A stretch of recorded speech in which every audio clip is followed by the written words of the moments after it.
Merci. Le programme Copernicus, c'est le programme phare de l'Union européenne en matière d'observation de la Terre. Donc, je commencerai par présenter la constitution de ce programme, son historique aussi, et puis en adressant aussi la question de la gouvernance des composantes du programme, et puis je montrerai aussi quelques exemples de cas d'usage en Afrique des données Copernicus. Ça sera juste un petit échantillon. Mais bon, voilà, c'est pour donner envie d'aller plus loin. Et puis, je montrerai un peu deux plateformes de moyens, comment accéder aux données et aux services. Donc, le programme d'observation de la Terre Copernicus, donc comme je le disais, c'est le programme phare de l'Union européenne en matière d'observation de la Terre.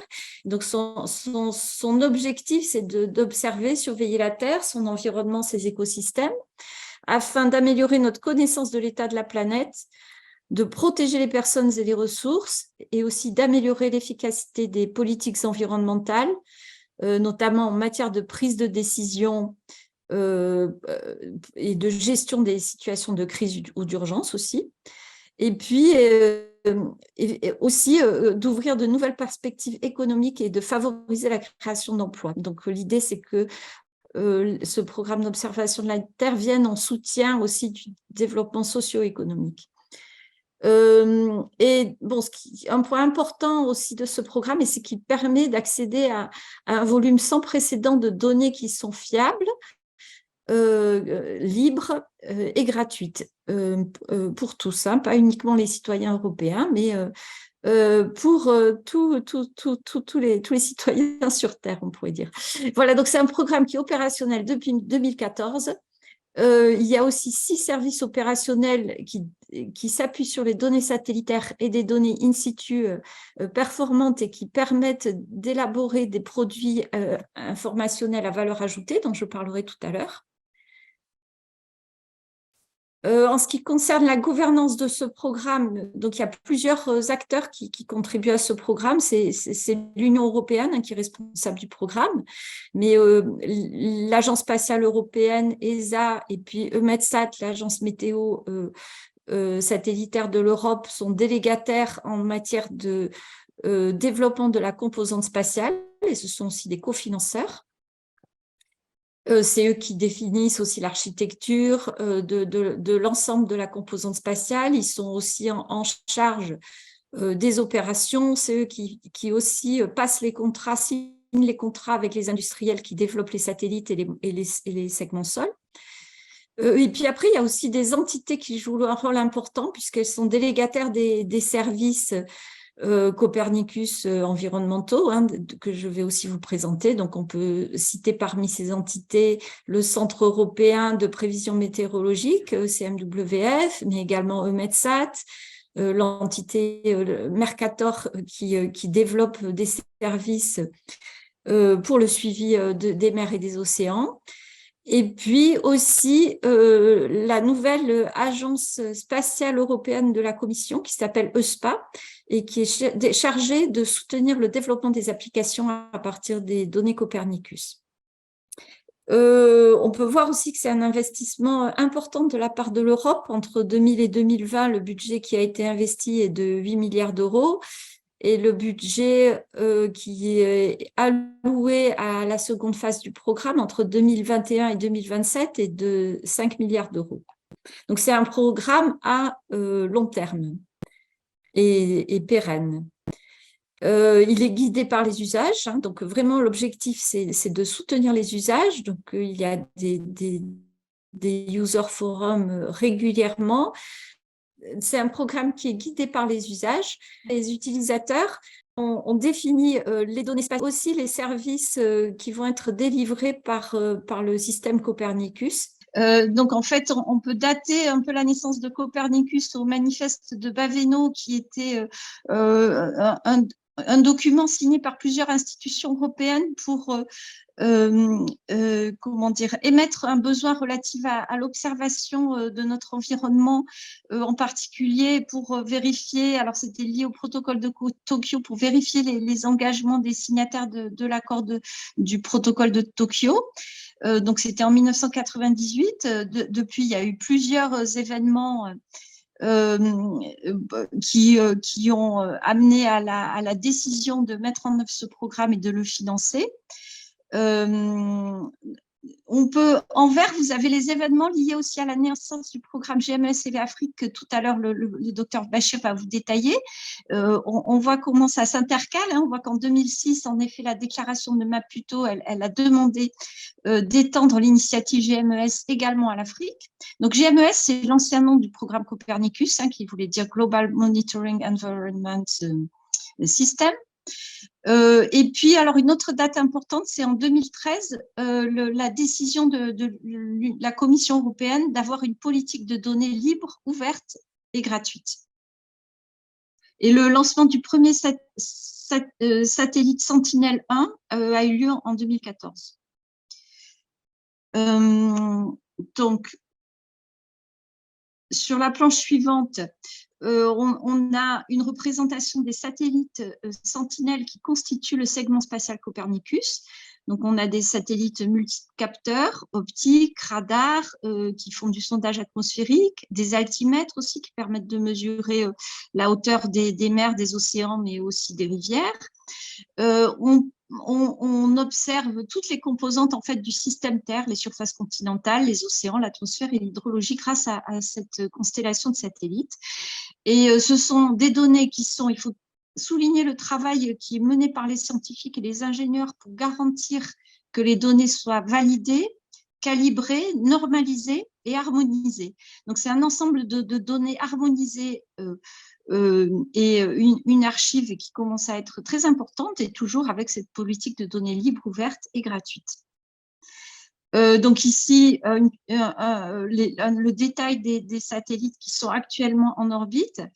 Donc les satellites Sentinelle-1 qui permettent d'avoir des données radar. Alors bon, il est à mentionner que malheureusement, on a un seul satellite parce que le deuxième satellite est tombé en panne l'année dernière, mais on est en train d'en préparer un troisième qui va être lancé très prochainement, certainement l'année prochaine. Les satellites Sentinelle-2 qui permettent de faire des observations multispectrales à des résolutions décamétriques. Les satellites Sentinelle-3 qui permettent d'observer l'environnement de façon globale, particulièrement les océans à des échelles, à des résolutions autour de 100 mètres, et d'avoir des produits couleur de l'eau, par exemple. Et puis tout ce qui est sondeurs atmosphériques développés par EUMETSAT, des sondeurs à la fois sur des orbites géostationnaires, donc comme ceux qui vont être portés par le satellite MTG, mais aussi des satellites sur des orbites polaires comme le satellite MTG. Donc l'architecture du système Copernicus, elle est basée sur ces données satellitaires, sur le segment spatial, mais également on peut mentionner qu'il y a des missions contributrices qui permettent d'apporter des données, notamment des données très haute résolution, comme les données, on peut citer les données SPOT ou les données Pléiades. Donc, ce sont des données commerciales.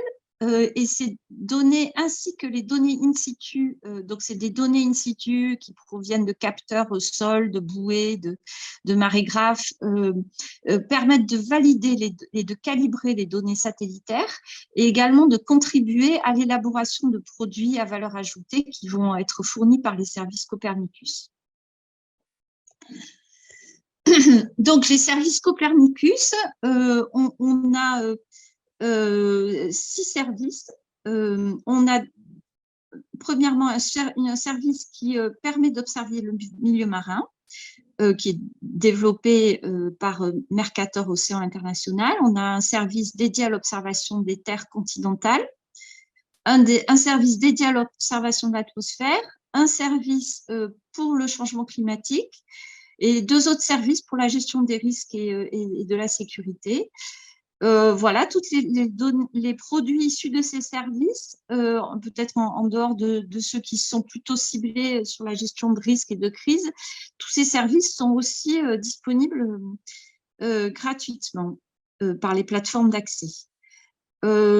J'ai quelques planches pour présenter les différents produits offerts par les services, mais comme on a perdu un peu de temps, je vais juste me concentrer sur le service observation des surfaces continentales, donc pour montrer un peu les exemples de produits qui sont disponibles, hein. Donc, ce sont des cartes d'occupation des sols, des variables biogéophysiques qui portent sur l'état de la végétation, le cycle de l'eau, et qui mènent à plusieurs applications dans le domaine de l'aménagement du territoire, de la gestion des forêts, de la gestion des ressources en eau, de la surveillance des zones humides ou de l'agriculture, bien sûr, et évidemment de la sécurité alimentaire. Donc, je vais pas détailler les autres produits, hein, ce sont des services qui sont développés et donc par les agences européennes, mais qui sont des services globaux. Donc, on peut trouver aussi des produits sur les autres continents ou sur les autres océans.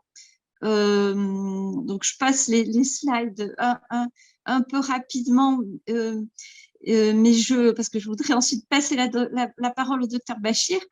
Mais je voudrais aussi montrer que ce programme Copernicus, c'est un programme à très très long terme, hein. Donc je vous ai présenté tout à l'heure les satellites première génération, mais maintenant l'Europe est en train de préparer les satellites expansion et les satellites deuxième génération, next generation.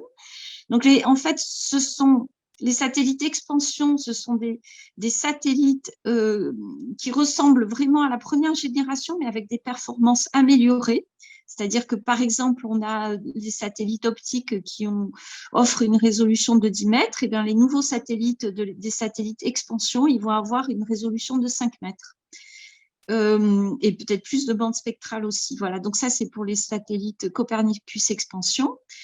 Et pour ce qui est des missions, non, c'était les satellites Next Generation, pardon, et les satellites d'extension, ce sont de nouveaux capteurs, en fait. Donc, ce sera des missions qui vont permettre de faire des observations dans l'infrarouge, hein, ça sera le satellite LSTM, des missions d'observation du carbone, du CO2 atmosphérique, ça sera la mission CO2M, des missions d'observation dans l'hyperspectral, donc la mission SHINE, un radar, des observations radar en bande L,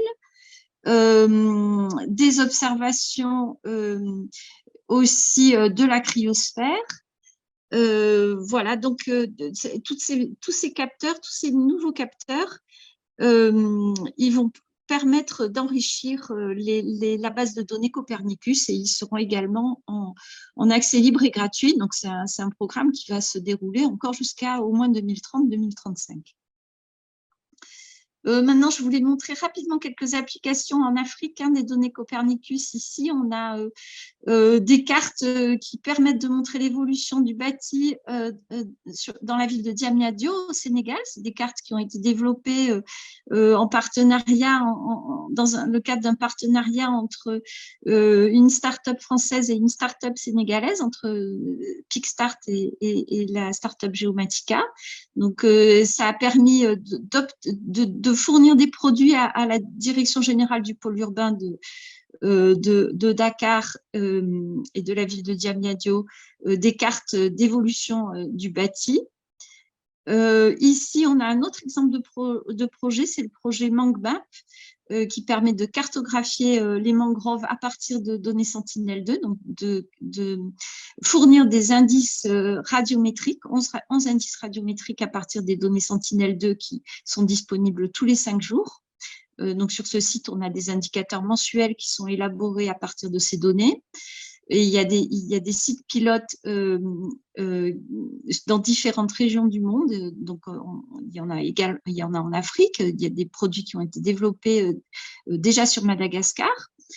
Et bon, l'objectif de ce projet aussi, c'est de constituer une communauté d'utilisateurs. Donc, si vous êtes intéressé, vous pourrez contacter mon collègue Jean-François qui est connecté aujourd'hui. Et puis ici, on a aussi un exemple d'utilisation cette fois-ci de données radar, puisque les données radar, elles ont l'avantage de pouvoir faire des observations au travers des nuages, et dans la zone tropicale, c'est particulièrement utile. Donc ici, Voilà, ici, on peut avoir un exemple d'application. C'est le projet Tropisco qui observe les forêts tropicales en temps réel. Hein. Donc, toutes les semaines, il y a une mise à jour des produits pour suivre le couvert forestier. Et ici, on voit un exemple sur la forêt gabonaise. Voilà, pour terminer, je voulais parler des plateformes d'accès aux produits et données Copernicus. Donc, il y a la plateforme PEPS, j'en parle parce que c'est une plateforme francophone, hein, donc elle a été développée par le CNES et elle héberge toute l'archive Sentinelle depuis le lancement des premiers satellites. Vous pouvez créer un compte gratuitement. Il y a déjà 10 000 utilisateurs, 10% de ces utilisateurs sont localisés en Afrique. Il y a aussi des traitements, par exemple, de correction atmosphérique des données qui sont disponibles sur cette plateforme. Et puis, sinon, il y a aussi la nouvelle plateforme développée par la Commission européenne qui s'appelle le Copernicus Data Space Ecosystem, où vous pouvez aussi vous connecter pour créer un compte et pour voilà, explorer, visualiser et télécharger aussi des données et des produits Copernicus. Voilà, je vous remercie pour votre attention et votre plateforme et votre patience, pardon. Et puis je vais passer la parole au docteur Bachir.